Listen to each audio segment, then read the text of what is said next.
Hello, my name is Amy King and I'm here to present my professional development plan. I teach 5th grade at Bryan Elementary School, and my professional development plan is called How to Increase Effectiveness During a Difficult School Year.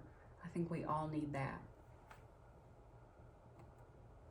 The first thing that I would do is present my icebreaker. It's always better if teachers are relaxed, and I think that it makes them more receptive to the new learning that's going to take place. So for this icebreaker, the teachers would have a 4-quadrant sheet in front of them, and they would be asked to write down one thing that they are stressed about. I think we could all come up with something to write in that quadrant. One problem that they need to solve, one thing that is going well, and something fun that they plan to do outside of school. I think that all of those are good conversation starters and could get the teachers relaxed and feeling more receptive.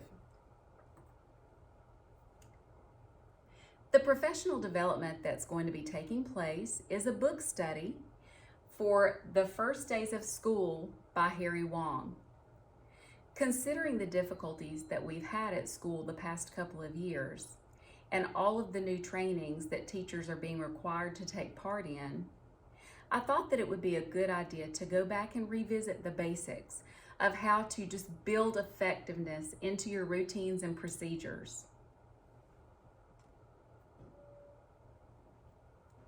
The first thing that I would want to talk about from the book is how to have positive expectations. We should always have great expectations of our students. And I think considering all that has happened in the past year and a half, or really 2 years, it's lowered our expectations of our students because school was so crazy last year that teachers felt that they had to bend over backwards in order for students to do the basic things to be able to pass. And so it's time, with the worst of the pandemic behind us, hopefully, it's time for students to expect more of themselves and for teachers to expect more of students in order for our achievement to be where it needs to be. So the very basic things that we do are to try to smile often, model good manners, and address students by name. All 3 of those things sound so simple, but let's take the first, for example, smiling. It's so easy when we are stressed out and we're trying to get so many things done at one time. It's easy to forget to smile. And the first thing that we have to do is make connections, positive connections with our students in order for them to be receptive to what we have to say. So we should make a point and be intentional about making eye contact and smiling at them. Modeling good manners, I think, is more important now than ever. So many students come to school never having had manners modeled for them at home. Life is different than it was 10, 15, 20 years ago. And students often do not demonstrate good manners, and we blame them sometimes for it, but perhaps they've never had good manners modeled for them.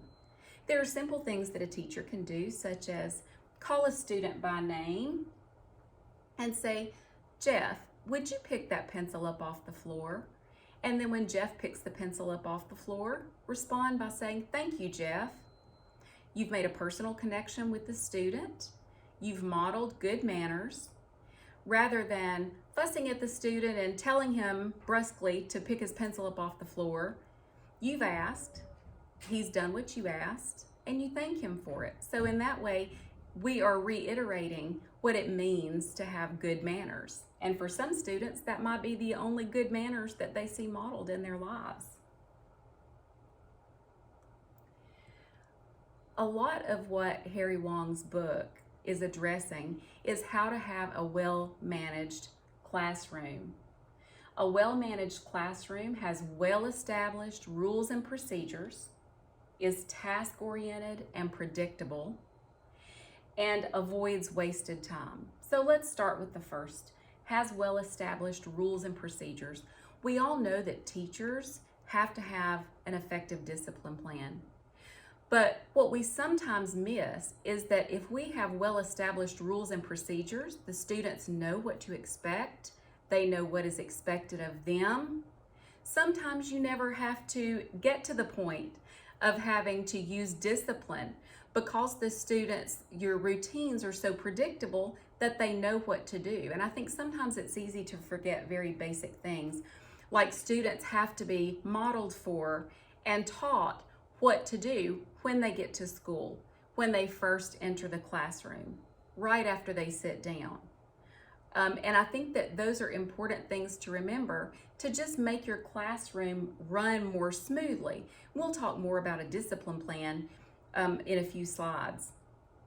Of course, part of having good routines and procedures is having an environment that is task-oriented and predictable, going back to students knowing what to do when they come in. A lot of discipline erupts in the absence of good routines and procedures. So now we'll talk about the effective discipline plan. An effective discipline plan is fair and predictable. It uses strategic locations for problem students, and it avoids disruption to learning. I'd like to start here with avoiding disruption to learning. In order to have an effective classroom, we have to avoid disruptions. We know with 25 or 30 students in a classroom, they're rambunctious, they're full of energy, they have more energy than I do. It can very easily become a very disruptive environment. And then we have many students, I would say most or all, that really cannot function in a chaotic environment.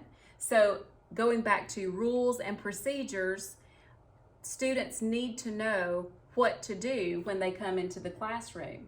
The discipline plan, just like your rules and procedures, needs to be predictable.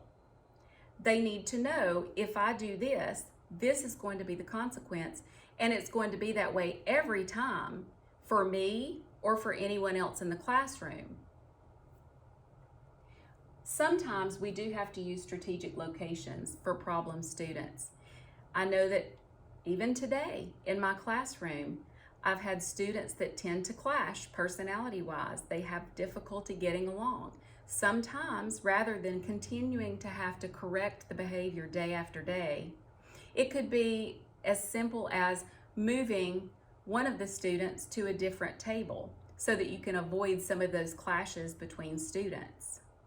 And again, as I said before, the best thing to do is to avoid having to use discipline. We know that you have to sometimes use a discipline plan. That's what the discipline plan is for. But it's also good if you can avoid the discipline by using strategic locations for problem students. So at this point in our professional development session, we would stop and do a group activity. There is a handout that is divided into 3 sections. And what I would like to happen is for students to get together by grade level and create a discipline and behavior plan. This is something that needs to be well thought out ahead of the beginning of the school year. We should not wait until discipline issues erupt and then start trying to figure out what to do about them. There should be a plan in place from the first day of school. So, on the handout, teachers are to collaborate to come up with rules for the classroom. There should be no more than 5 rules, and they need to be positively stated. Consequences are sometimes necessary. There should be no more than 5 consequences. And of course, we don't want to use those consequences, but I'm a firm believer, and so is Harry Wong, that there need to be consequences for misbehavior. When other methods have been tried, when you've got your established routines and procedures, and when you have the occasional student that just continues to persist in deliberately breaking the rules. And then, of course, we want to have rewards. Students enjoy a reward, and it's good to reward students for positive behavior. Anything that we can do to get ahead of a disciplinary situation, such as rewarding positive behaviors, is always a good thing. We need to make sure that we have clear and precise objectives. We have on our bulletin board I can statements. When the students come in the room, the first thing that they see are those I can statements. I can divide using the partial products method for division. They need to know what is expected of them, not only with rules and procedures, but also with academics. What is the expectation? It shouldn't be a mystery. Students should know what the expectation is up front. Of course, we have to utilize formative and summative assessment. Those formative assessments are so important because they help us to identify when students are having difficulty with subject matter before we ever get to the summative assessment. By the point of the summative assessment, the hope is that we will have caught all of those places where students are not mastering the content, and we will have been able to correct those by that point.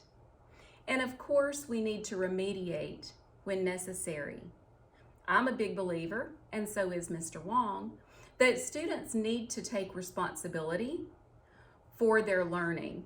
And one of the ways that we can do that is by making sure that they understand that it is ultimately their responsibility to learn the necessary content.